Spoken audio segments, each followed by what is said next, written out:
Okay, you got to hear these chords in Next to You by Dirty Loops near the end. Just listen closely. I'm going to point them out here.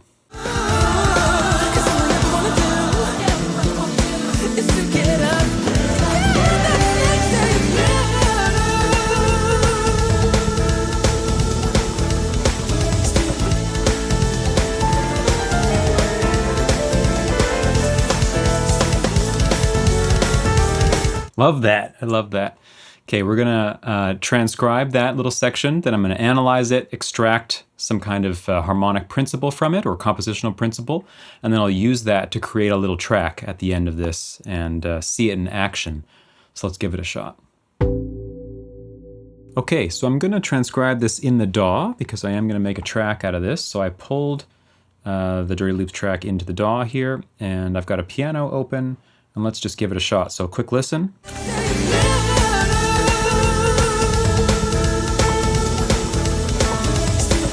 Next to you. So 5, 5, 1, and the 1 holds across the whole thing, except for the last chord. This is kind of like one of the main points here actually, is that the 1, the tonic in the melody, holds continuously and all the chords have to work with it. So anyway, we got this, and I'm gonna put that in MIDI here because I'm gonna end up with some MIDI piano chords in the end. So let's just do that. Okay, so we got the tonic on top. We know that's a fixed quantity. Now I'm gonna grab the bass line.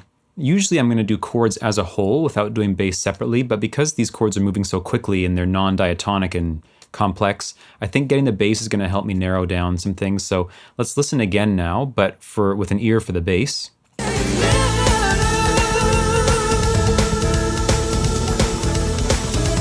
1, 5, flat 6, 3, 4, sharp 4, 5, flat 2, 1. So I'm just going to put that into the MIDI now to create a little framework. So this gives us a nice framework to work within. We've got a top note. We know everything's got to work with the A. We got the bass line. We know those are the lowest notes. I'm going to listen again a few times now with an ear for the qualities, which I've already got some idea of, having listened to it a few times, but just to make sure, and then I'm gonna try to fill all that in and we'll see what's going on. Okay, I think I got them. It's roughly next to you.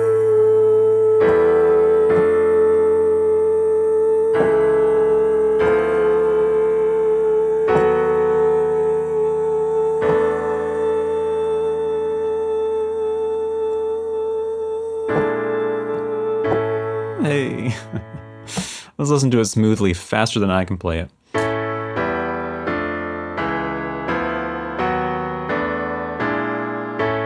With the music.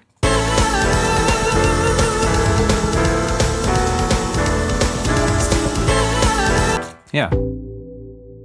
Time for some analysis. So I've got the chord names up on screen here. Blue means it is diatonic to the original key, A major.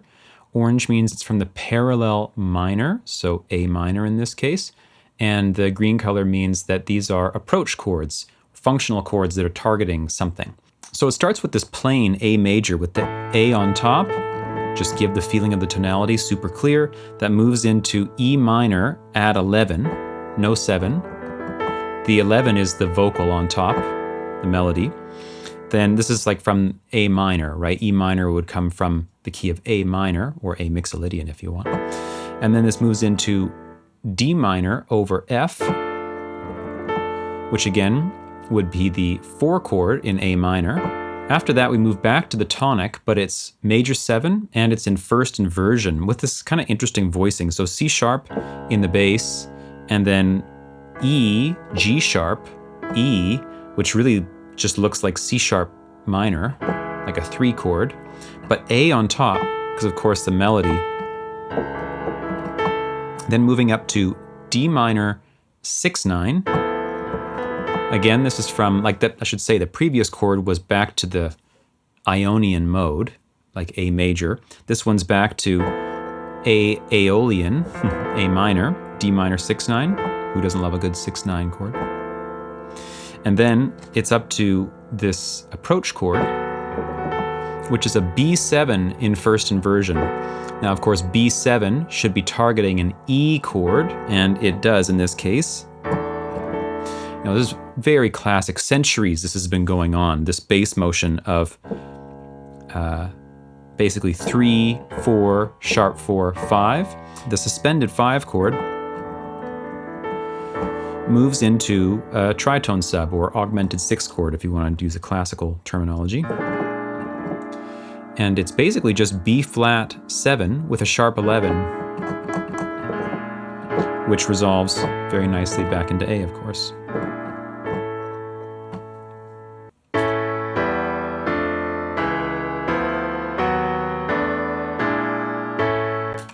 Now let's look at some important points here. First of all, again, tonic is on top in the melody, fixed the whole time. Secondly, we are kind of flip-flopping with some modal interchange here, kind of going between major and minor borrowed chords. This could be other stuff too. It doesn't have to just be major and minor parallel. It could be, Phrygian and Lydian and Mixolydian. All that stuff is fair game, of course. If you don't know modal interchange stuff, definitely check that out. And then we have some inverted chords, of course, the D minor over F, the A major over C sharp.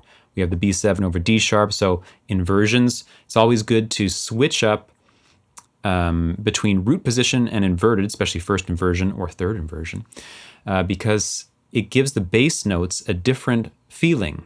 If every bass note in the progression is a root, it's strong and it's powerful, but it's also kind of monotonous in a way. So switching between inversions and root position, I think, is a great idea.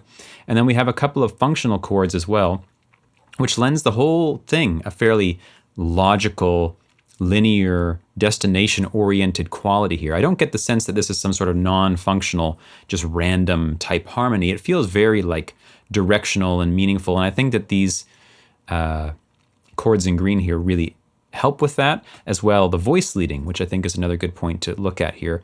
Of course, we have this pattern where we leap down, move up, leap down, and then we're chromatic ascending, up 4 chords in a row like this. And if we take a look here, we can see these are tenths, right? Like C sharp to E, C sharp to E, D to F, D sharp to F sharp, and then this would be E to G or even E to G sharp, but since it's suspended, it goes up to over A. So these tenths move in parallel, and they're all minors, right? Minor third. Who doesn't like that type of sound, right? If I had to make a bet on how this progression was written, I would say that they knew the tonic was fixed, they wrote the bass line against it, and they filled in chords to taste. Even with this bass line, there'd be many ways to fill in those chords. I mean, this is just one option. Okay, so I went ahead and made a little track based off of this idea. And it starts with a section that just sort of sets the key. It's sort of a Mixolydian type of vibe, kind of like in the original. That's what I was inspired by, like a pedal tone in the bass with a Mixolydian feel. And then over here is where it gets into the big chords with the technique we just talked about. So let's take a listen.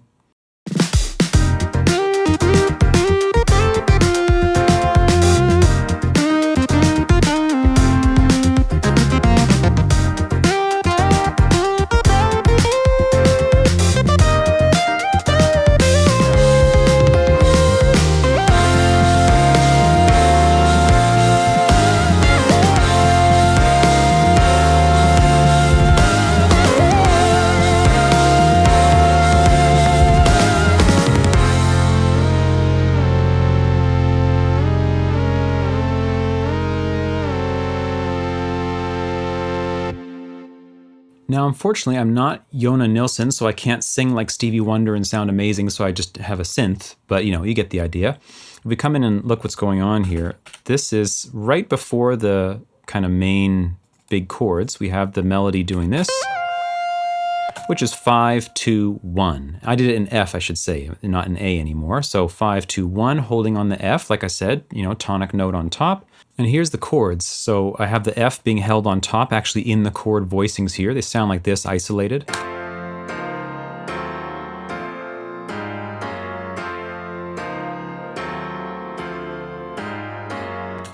So again, we begin on F, just plain triad, just like in the original.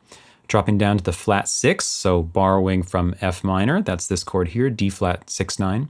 Then this guy's pretty interesting. This is a F7, I'm calling this F7 flat 9 in third inversion. So F7 over E flat with a flat 9, because the next chord is a B flat type. B flat major 7 sus2 is coming back to the Ionian mode, back to F major, and this is targeting this. Right, so it's kind of like 1, flat 6, 1 dominant, or 5 of 4, 4. Then this is 1 minor in first inversion now, so we get the A flat in the bass. We just established major again with this chord, and immediately we flip back to minor again here. And then this is like, you could say, borrowed from Phrygian. This is a G flat major 9. And then that just leads back into the F again.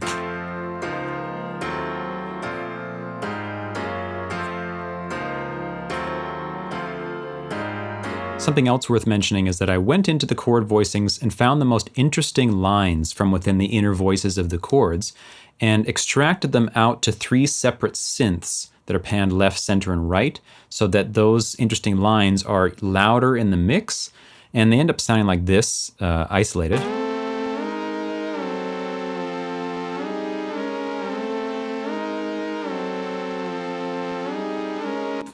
And of course, because we have the pedal tone on top, the F tonic that's holding the whole time, I thought, oh, well, what about if we keep F in the bottom and then let these lines move over top of it? Because we know all these lines work with an F, so put it in the bass instead of in the bottom. And that's what happens right at the end of this little bit here, starting here.